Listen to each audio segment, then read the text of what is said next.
Sungguh mulia Ibu Nyai ini, ia berbaik hati membagikan susu dengan ukuran gelas plastik kecil kepada santri-santrinya. Tapi untuk mendapatkan seteguk susu itu, para santri harus dengan tabah jalan jongkok. Oh, mungkin lagi olahraga kali ya. Walau kelihatannya agak mirip anak-anak yang lagi ngebut. Assalamualaikum warahmatullahi wabarakatuh. Alhamdulillah rabbil alamin wa bihi nasta'in wa ala umuri dunya waddin wa ala alihi wa sahbihi ajma'in amma ba'du. Ini saya kira dari boykot tentang Trans 7 ini memang menuai kontroversi, dan saya kira Trans 7 harus meminta maaf kepada pengasuh pondok pesantren Lirboyo. Dan ini memang lagi viral terkait postingan dari Trans 7 atau siaran dari Trans 7 yang itu menghinakan kiai-kiai pribumi. Itu salah satunya Kiai Lirboyo.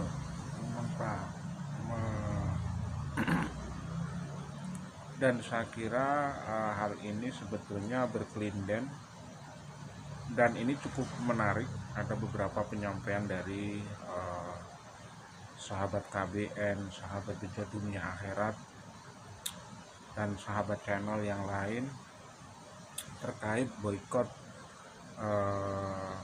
Trans 7. Dan saya kira dari alumni Lirboyo, dari simpatisan, dari kalangan-kalangan santri, ini sangat gemuruh, dan kita bersama-sama update tentang boykot Trans 7. Jadi seperti itu. Dan disampaikan oleh Bejo Dunia Akhirat bahwa Trans 7 memang masih selalu berkompromi dengan para kabid, atau sering mengupload tentang hipotesa atau doktrin para kabid. Jadi seperti itu. Dan yang di bawah ini kami berikan saran kepada Trans 7, jangan mengulang lagi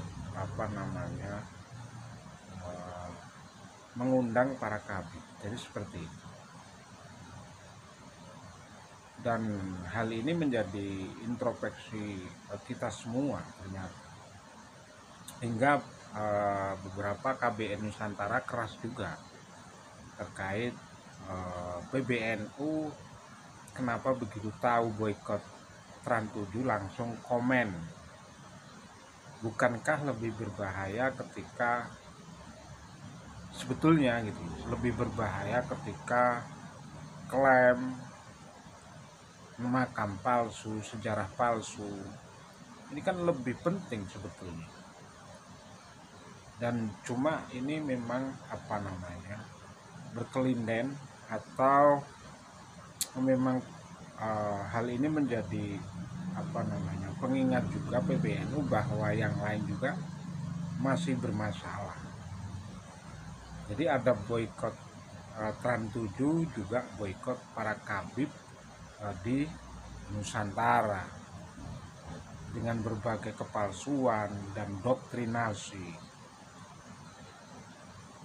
Kenapa kita mengkultus kepada PBNU, berharap memberikan saran kepada PBNU dari dulu? Karena memang yang bacang menjadi mukibin itu dari Nahdliyin, umat Nahdliyin.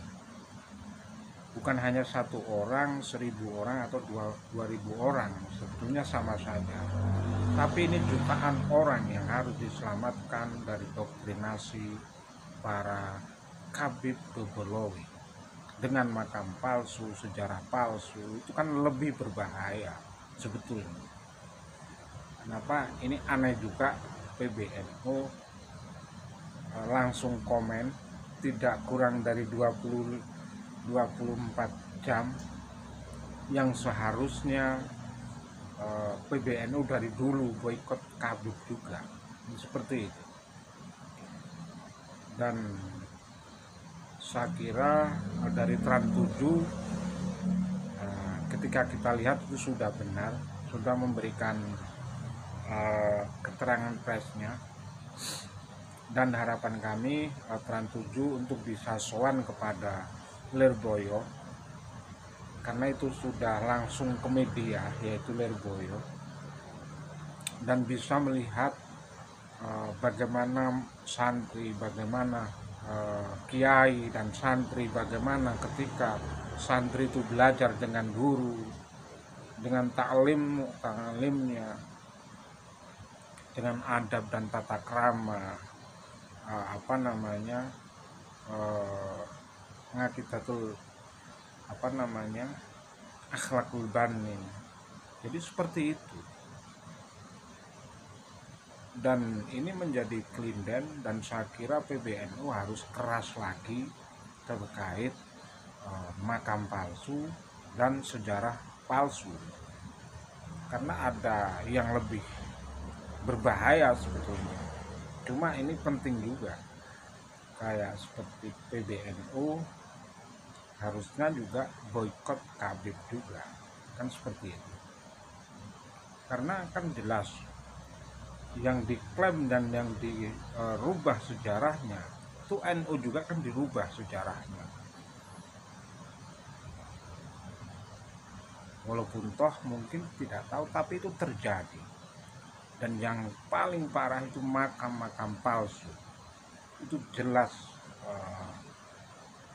Jadi PBNU harus, saya kira ini yang paling berbahaya, yang lebih berbahaya itu adalah para Khabib, dengan membelokkan sejarah Nahdlatul Ulama, merubah makam-makam dan memalsukan makam. Itu kan jelas. Dan ketika kita lihat seperti yang ada di Pasuruan, yang ada di Kudus yang belum dibongkar ya, terus yang ada di Brebes, yang di Wonosobo, ini juga laporan untuk PBNU bisa boikot Khabib. Saya kira itu lebih berbahaya. Jadi seperti itu. Dan kami berharap untuk Trans 7 dan media-media lain untuk menjadi pertimbangan, untuk menjadi koreksi. Jangan pernah berani upload dengan para Khabib. Saya kira cukup sekian. Hadzanallahu wa iyyakum ajma'in.